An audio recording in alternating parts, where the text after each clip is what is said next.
सियासतदान एक दूसरे के असाब पर ऐसे सवार हैं कि मुज़क्कर और मोनस में तमीज़ ही भूल गए हैं। वज़ीर आज़म इमरान खान की ज़ुबान फिसली तो बिलावल भुट्टो भी उन्हीं की तरह गलती कर बैठे।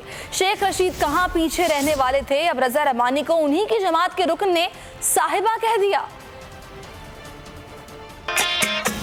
खान साहब समझती है मैं बिलावल भुट्टो साहिबा की तरह, और इसमें क्या फर्क पड़ जाता है जी, साहब को साहिबा बोल दिया। रज़ा रब्बानी साहिबा, रज़ा रब्बानी साहिबा।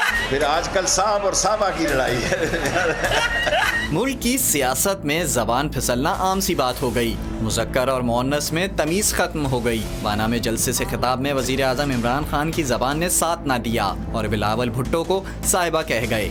बिलावल भुट्टो साहिबा की तरह। बिलावल भुट्टो भी जोश खिताबत में ज़बान पर काबू ना रख सके और हिसाब चुकता कर दिया। खान साहब समझती है कि इस किस्म का कमेंट दे के शेख रशीद क्यों पीछे रहते, फिरदौस आशिक अवान साहिबा को साहब कह गए। फिर आजकल साहब और साहबा की लड़ाई है। मेरी टंग, लेकिन वो जोरदार खातून है, अगर निकल भी गया तो शायद कोई ऐसी वो महसूस करने वाली नहीं, ऐसे ही बिलावल चिड़चिड़ा हो रहा है। बात यहीं खत्म ना हुई। सेनेट इजलास में पीपी सेनेटर इमामुद्दीन ने रज़ा रब्बानी को साहिबा कह दिया। रज़ा रब्बानी साहिबा,